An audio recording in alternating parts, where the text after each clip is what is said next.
So you can't be having options. You might be having options for the projects that you have, maybe project A, B, C. So look at the one that can actually optimize your return, the one that can give you a good return. So you need to be able to ration the capital that you have, all right? So for example, if you have project A and you know that this one can give you a return of maybe 60M, you also have project B can give you a return of maybe 40M. Another one is a C that can give you a return of 50M. But the cost of this project might require you to invest something like, let's say this one can take you 40 million. This one can give you, can require maybe 20 million. This one might require 30 million or 35 million. Then you need to ask yourself, with available resources that you might be having around 60,000 or 60 million, how can you ration? How can you share them so that you can be able to get the best project to invest in amongst the three? Which project will you give the priority? This is where capital rationing comes in. I wanted to say that, all right, I'm saying that capital rationing implies investment in projects within limited capital resources. You can just take a piece of paper. I know you guys might be in the office. Just take a piece of paper and write some notes. You can be able to follow up later, even with the videos. We will be able to share videos later. Kindly say that capital rationing implies investments in projects with limited resources. Capital rationing implies investments in projects within limited capital resources. Within limited capital resources. For those who would like to join us, my name is Cynthia Dennis. This is our contact. Right? We charge 3,000 for retake. 3,000 for retake, but normal is 4,000. For those who are doing it for the first time, 4,000. 3,000 for retakes, and normal one, 4,000 per unit. Per unit. So I hope that you're writing.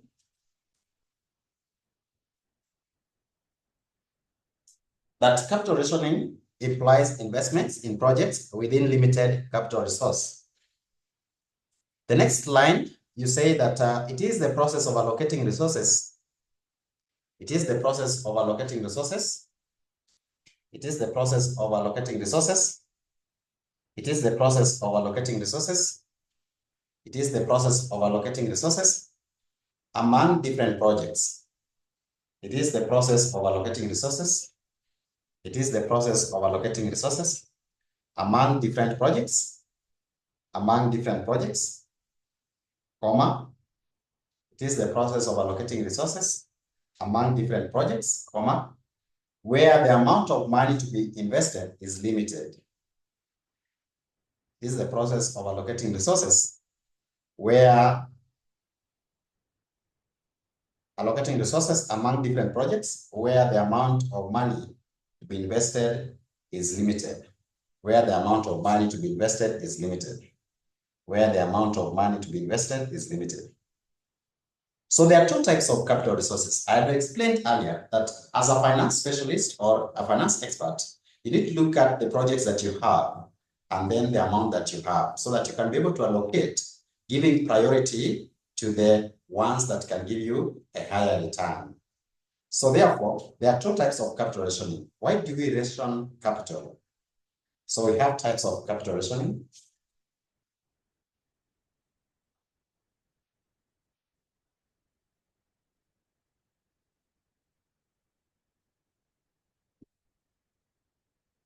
The first type of capital rationing is called internal.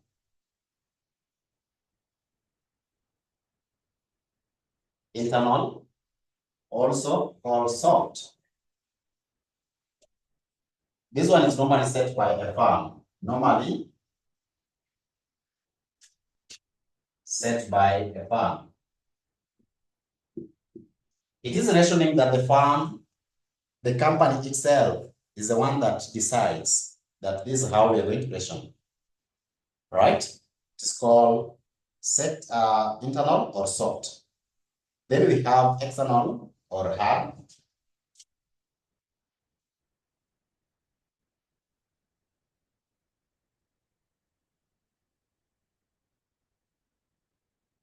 external or hard capital rationing. This one is normally imposed by banks, CMA, and other institutions.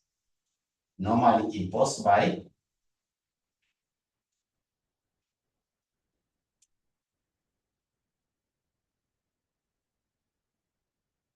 CMA is Capital Market Authority. So this is where the bank can give you limited resources. Sometimes you don't have resource because the bank can only give you to a certain extent. Because of your credit history or credit rating, the bank can only give you 60 million, but you wanted 100 million. So the money has been limited, right? Because that is what the bank can give you. So that is called hard because the restriction is caused by other external factors, not yourself. You don't have control over it. So let's look at a good illustration for this. Illustration.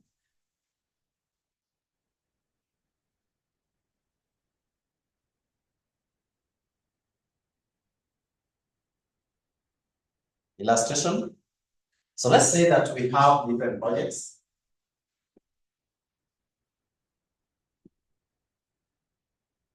So we have project A, B, C, D, E. The initial cost of investment, which we call outlay, initial outlay, that is the initial cost of investment, IO, initial outlay. We have here 10,000, or assume that they are in millions. So we have 10, we have 30, we have 15, we have 12, then we have 18. These figures are in millions. So assuming that they are in millions, and this is the amount that you require to start the project. So project A requires you to have 10 million so that you can actually invest in it and start the project. On this project, we have revenues that you can get. So we have revenues per annum. The revenue per annum. So we have 20. We have 30. We have 18. We have 17. We have 8, respectively. Right? Those are the revenues that we have. So you invest 10 million, but every month, every year, you'll be getting 20 million. 20 million. We also have fixed cost.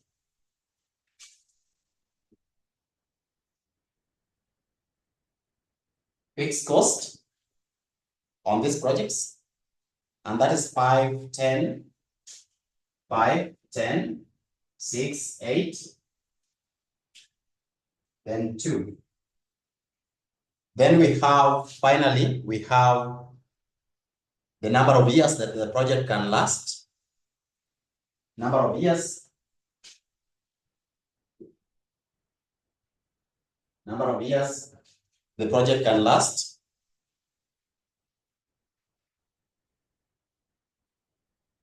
The project can last number of years in N. So the first one can go for 3 years. The second, 5 years. We have 4 years. We have 10 years and 15.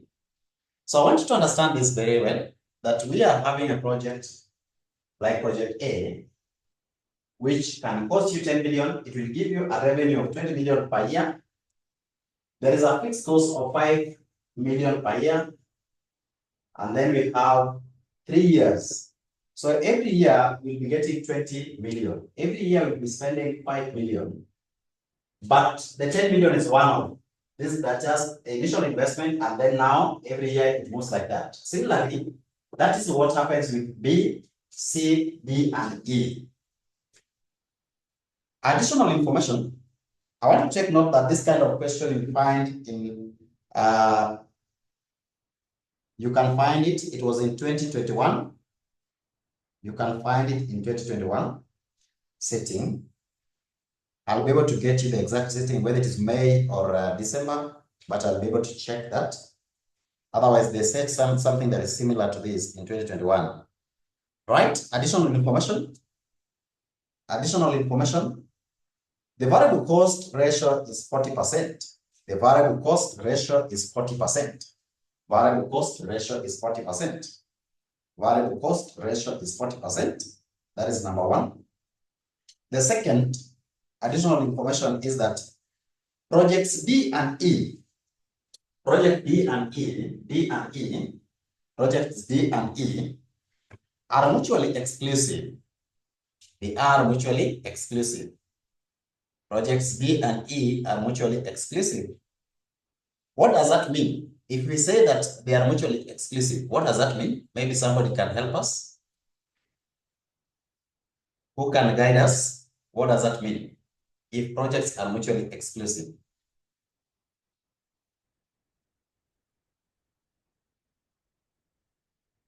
Just chat there and tell me, what do you understand by that? Mutually exclusive projects.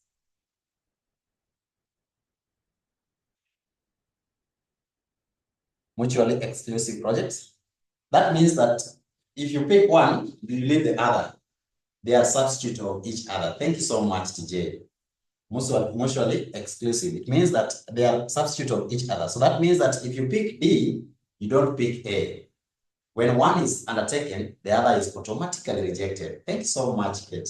That is what it means. So that means that even if you have enough resources, you can't pick E and D at the same time. Better you take C and D or C and E. You can't pick. So that means that out of D and E, you'll only pick the project that is favorable in terms of the return. Right? Number three, the cost of capital is 10%. The cost of capital is 10%. The cost of capital is 10%. The cost of capital is 10%. The cost of capital is 10%. The cost of capital is 10%. Cost of capital is 10%. Required, assuming that the company has a limit of 40 million, that is the only amount that you can invest in all these projects. You only have limitations of 40 million. Doesn't matter whether it is hard or soft.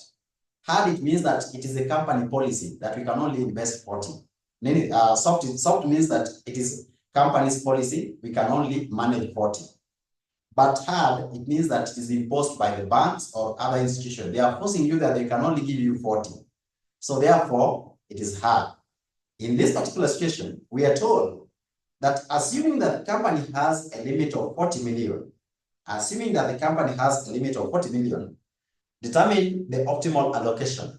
The best allocation, optimal is an allocation that can give you the highest return, the best that you can get so far out of all the allocations. Determine the optimal allocation. Assuming that the company has a limit of 40 million, determine the optimal allocation. Determine the optimal allocation. Now, I want us now to look at this solution.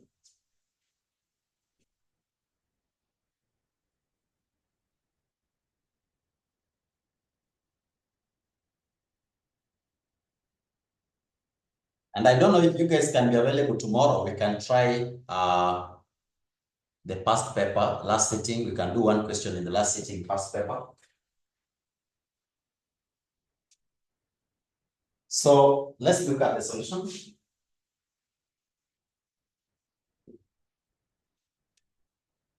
Solution. So what you'll be able to do here is to be able to find out which project is the best.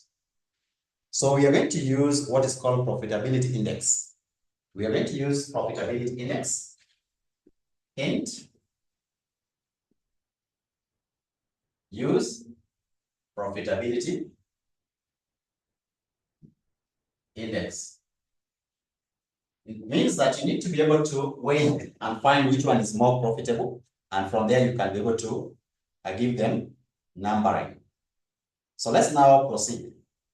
The first thing that we need to do is to look at the profit or present value that we're going to have from each. So let's look at how we are going to do this. So the first thing, we are going to have revenue.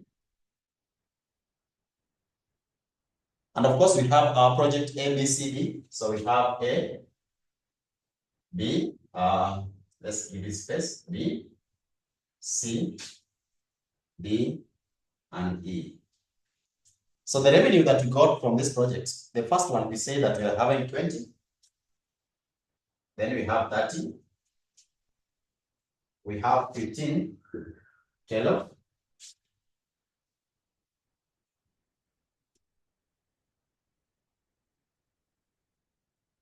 15. No, that is not revenue. The revenue is 20, 30, 18. Yes. 20, 30, 18. 20, 30, 18. From the information that we have, it is 20, 30, 18, 17, and 8. 17 and 8. All right? 17 and 8. That is the revenue that we shall get from those projects. After that, we need to know the cost. Ordinarily, when we are preparing our income statement, we start with the revenue minus variable cost, then fixed cost.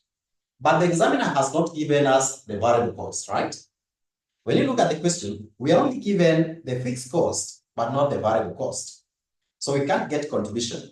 Contribution is the difference between the revenue and the variable cost. That is contribution. Then now from contribution, you less fixed cost to get your profit before tax and depreciation. That is if we have depreciation. In this case, the examiner has not talked about depreciation. However, we can proceed. Now, we are told in the additional information number 1 that the variable cost ratio is 40%. Variable cost ratio is 40%. So that means it is the 40% of the revenue. So variable cost ratio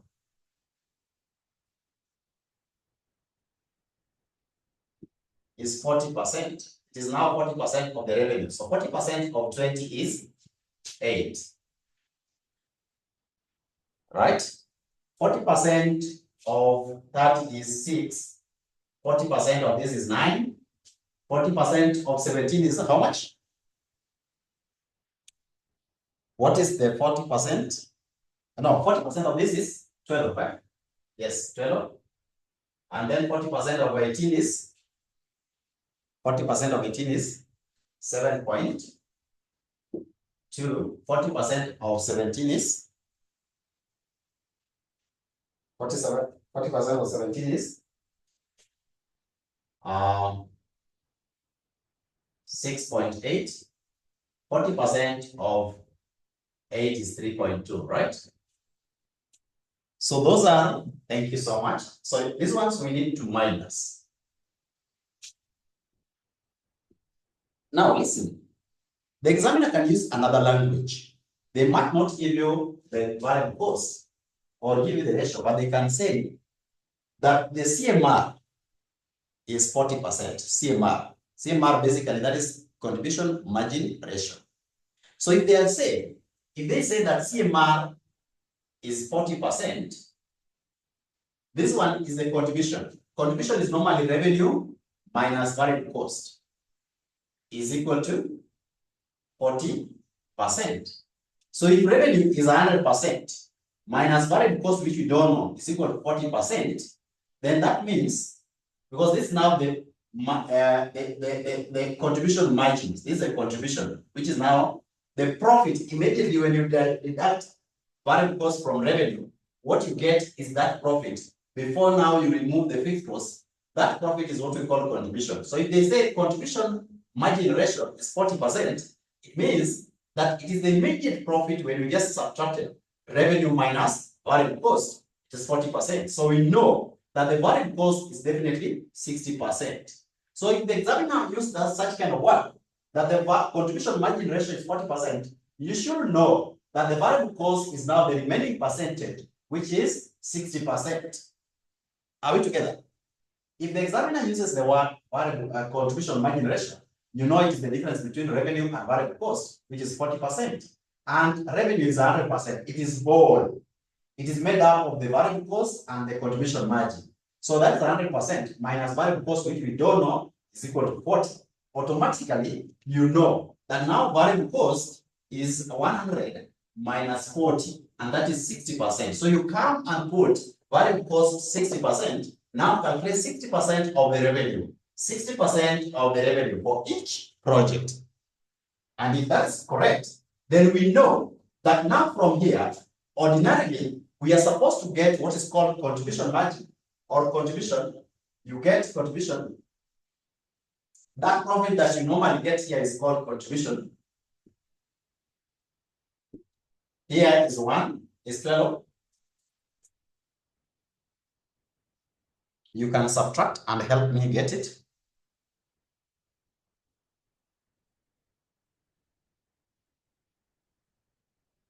So we have 18 minus 7.2,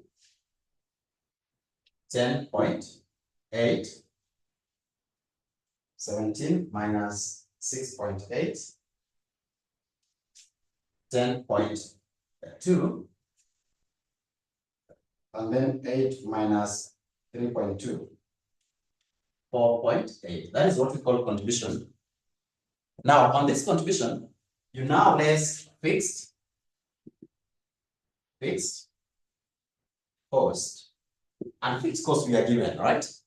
What were we given as fixed cost? We have 5, 10, 6, 8, and 2. 5, 10, 6, 8, and 2. So what we're going to get here is our profit before depreciation and tax. Profit before depreciation and tax. So that is here, we're going to have 7, we are going to have 8, we are going to have 4.8, we are going to have 2.2, and then we have 2.8. I hope that we are together up to there. Nobody's lost.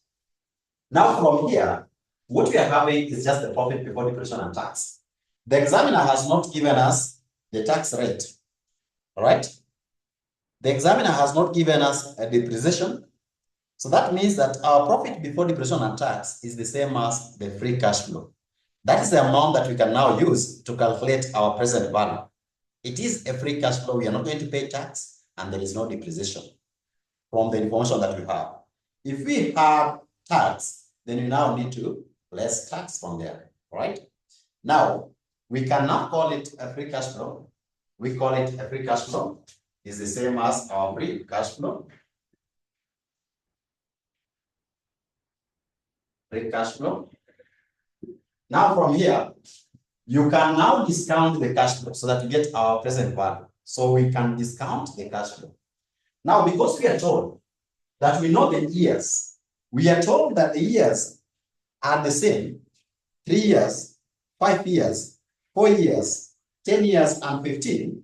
And these revenues are regular, meaning that they are going to be the same like this for the next 3 years, for the next 5 years, for the next 4 years, for the next 10 years, and lastly, the next 15 years. They are going to be the same cash flows, regular. We need to calculate each year, each project independently. So therefore, because the cash flows are regular, we are going to use PVFA. So our discounting factor must be PVFA. And of course, we are given the discount rate. Discount rate we are given as 10%. That is additional information number 3, 10%. So you have 10%. But the years keep on changing. So get for me, using PVFA, which the formula says 1 plus R into negative N all over R. Can you get me for year 3, year 5, like that? The way they are given, year 5, year 4, year 10, and then year 15. Can we get discounting factor for this, the first one, using this formula?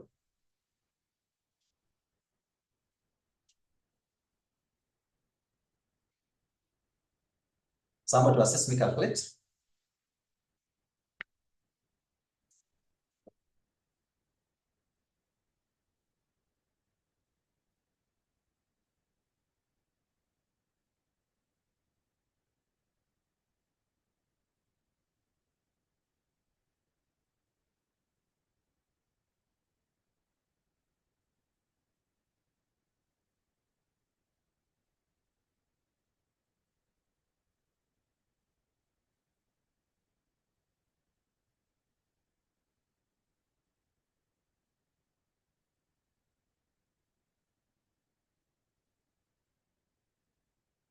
What are we having?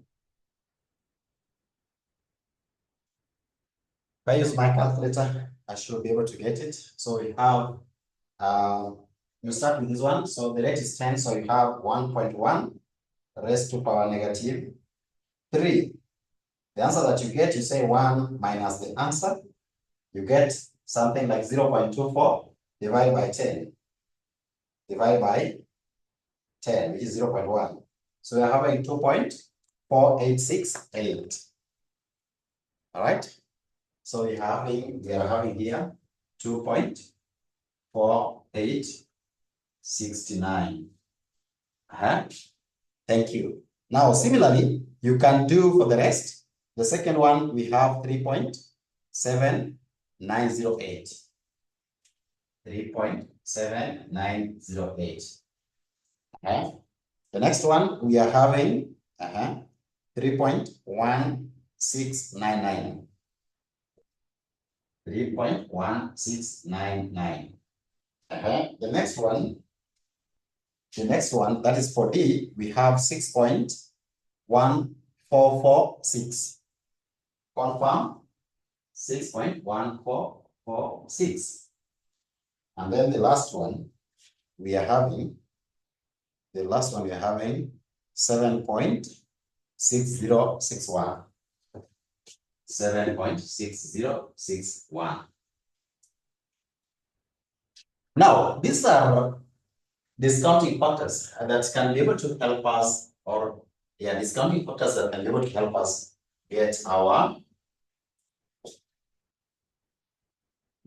present value. Present value. So the present values you can now multiply. You can now multiply each. So get me the first one for A. What is the present value for A?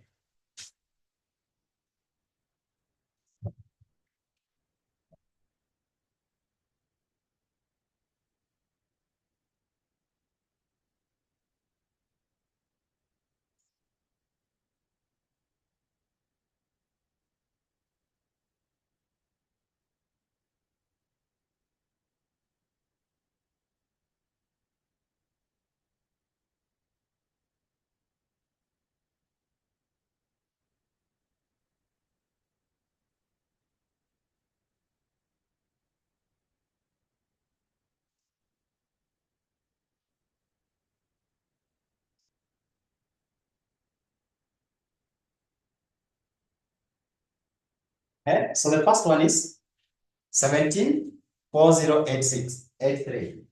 17.4083. The next one is 18. 18 again, 18.954. Which one is that? The second one. B. 3. 3 times 8 is 24. So that cannot be 19. Cannot be 18. This one, 3 times 4 is 12. This can only be around 13. This one can be around 12 or 13. This can be around 15 or 14. So which one is 18? Maybe you can give me another answer.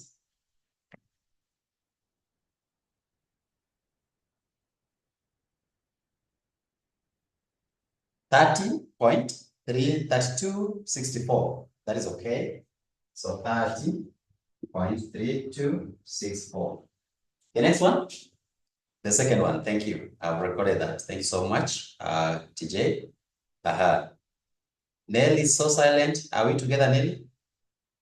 The next one is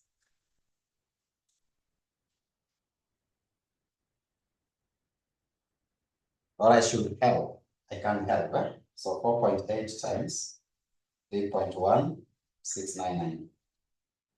We have 15.215.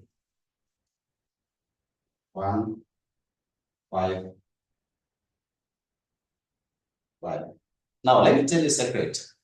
The secret is that whenever you are given a situation where you have to choose which project is better, you are going to give them grades. You're going to grade them so that you pick the best one. Always give 4 decimal places. Jaribu peana decimal places mingi sana. That way, you might find that the difference, they are sharing the figure. This one can be shared. You might find that the next one is also sharing like 15.2200. So if you round off, This one will be 15.22, this will be 15.22, but there is a small difference that you could have seen that will make this one the better option. So always give them the largest or number of decimal places as much as possible so that it can help you differentiate and find the correct one. So people make such small mistakes. 13.5, 13.5181. The next one is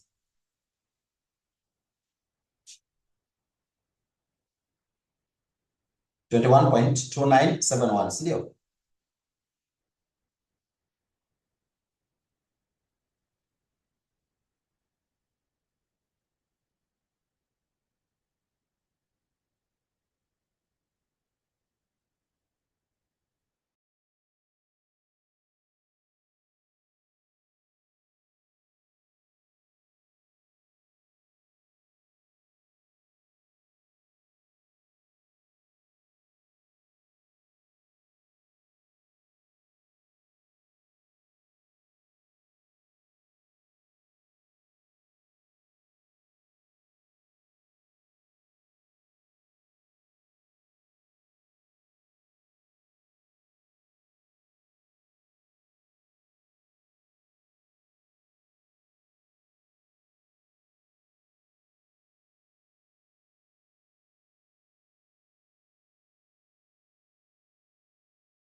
Oh, you couldn't hear me. Sorry, I didn't notice that.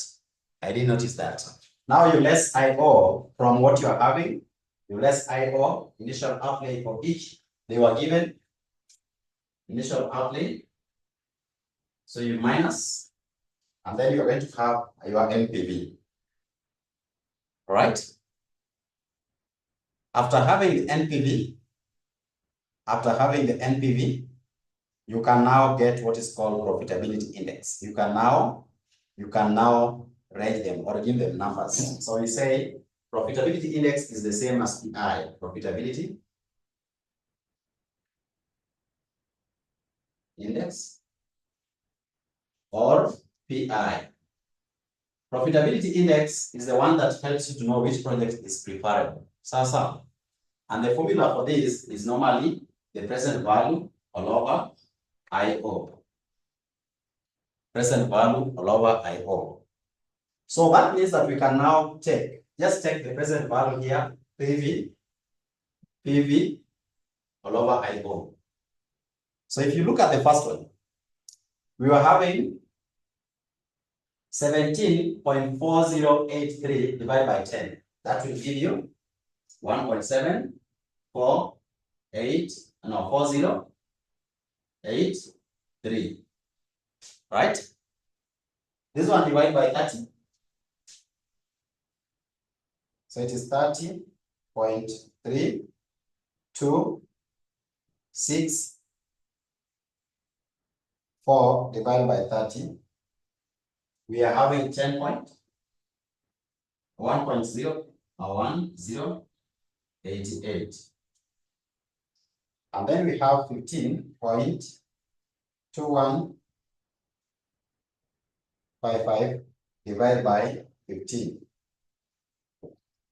We are having 10.0143.7. I said that now because we are going to give them numbering, we are going to grade them so that we see this one is the highest. The one that has got the highest profitability index is the best project. So if this one to be compared, these two, definitely A will be the best. So because of that, make sure that you have as many decimal places as possible. You can see the difference between this and this. Very small. If you round them off, they will be equal. They will be equal. So you need to make sure that you round them off to the highest level. So we have 13.5181 divided by 12. So this one is 1.1265. Then we have 21.2971 divided by 18. 1.8, sorry, 1.18317. Are we seeing? That is where we are. So the next thing here is to give them rank. These are now the PI. Those are the profitability index. So we can give them now ranks so that we know which one is going to be number 1, number 2, number 3. So ranks. We are ranking them. So the first one, which one has got the highest PI, the highest profitability index? Are you seeing the formula for profitability index? It is not NPV, not NPV, not NPV, not NPV, but PV all over IO. PV all over IO, not NPV. So which one has got the highest? Which one is number 1? Which project can we pick first? So you give this 1. Meaning that our investment, we shall prefer investing in A first.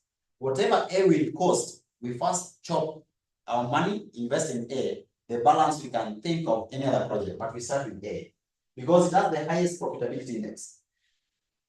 The next one, number 2 should be, we are almost done.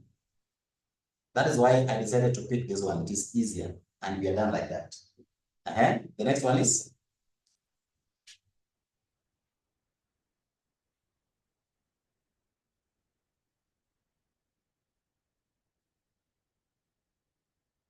number 2 is E. So we look at E. Is it the highest? Here we have 1.0, 1.0, 1.1 to 1.18. So we give number 2 to E. So E is number 2. All right. That is true. The next one.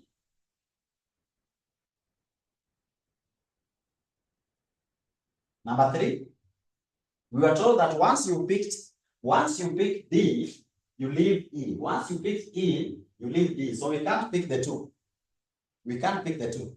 And that is why TJ anasema we can go to C, because even though D has got a higher PI than C, we have already picked E. So we can't pick the 2. We are told that projects D and E are mutually exclusive, and therefore that means that we only pick 1. Now that we have picked E, we definitely leave out D. So therefore, the next one that we shall pick is C. So this becomes number 3. This one is ignored. And then that automatically means that number 4 is this one here. Sorry, we have a small network challenge, but we are overcoming. So we are saying that now from here, we now need to start from resource allocation.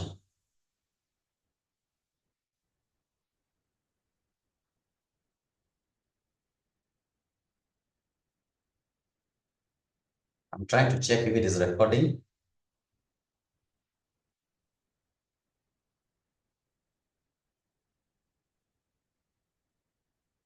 From your side, is it recording? Yes, it is recording. Now, we can now allocate our resources. We only had 40 million. 40 million, and we now know that we need 10 million here, we need 30 million here. It cannot be enough. So let's now go to the next part. So this is now what is going to guide us, the ranking.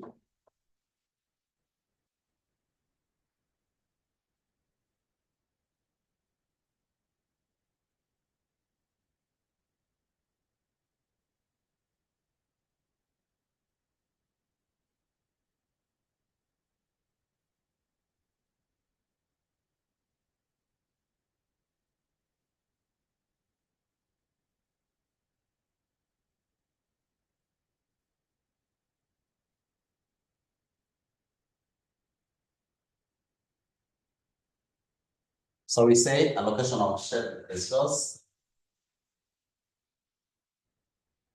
allocation, shared.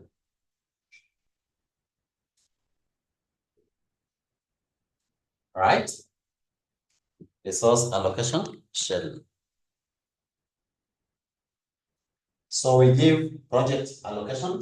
We have projects. Then we have allocation. Projects allocation. Then net present value.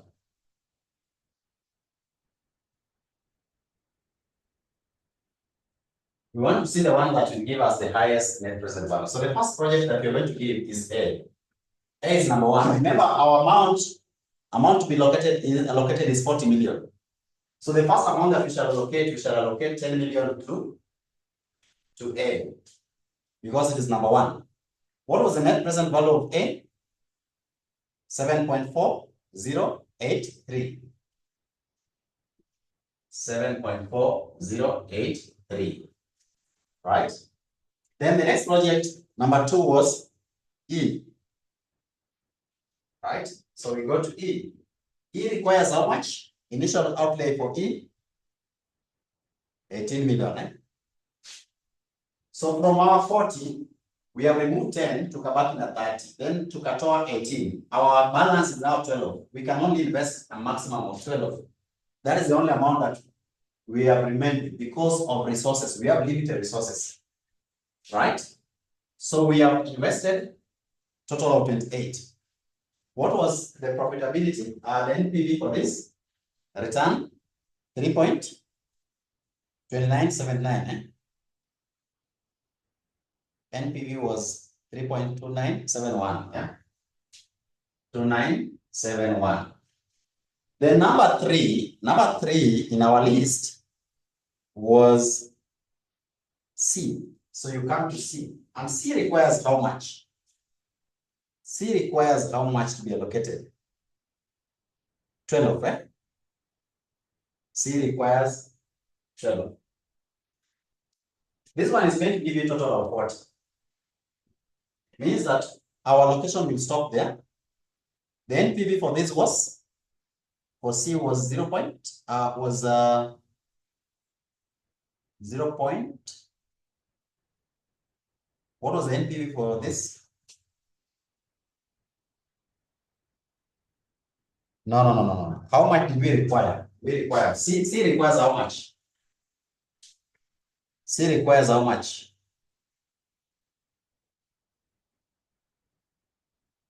I've adjusted the board. I think they are now okay. C requires how much? C requires total of 15. 15. But we don't have the whole 15. We only have 12. So C requires 15. We know 15. But we cannot afford 15. Our balance is only 12. Are we together? Ile pesa tunaweza afford ni 12, but C requires 15 million. We can only afford this. So that means that you now come and say that if 15 million was able to give us total of how much? What was the present value for 15? 0.2155. 0.2155. Then what about our 12? 12 million will give us what? So you have 12 all over 15 times 0.2155. How much is the NPV that we're going to have here? So it is 12 divided by 15 times the total NPV for that particular line. So if we place 12 here, our NPV is not going to be 0.2155. It's going to be 0.1724. And that is the highest that we can do. That is the highest that we could do. Therefore, we have now sorted our location. And that is the end. We have 40 million utilized. The total NPV, which we call optimal, the highest NPV we can get is now 7.40. 0.83 plus 3.2971 plus 0.1724.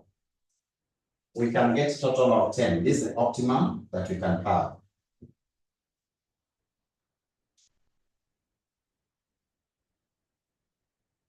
Thank you so much.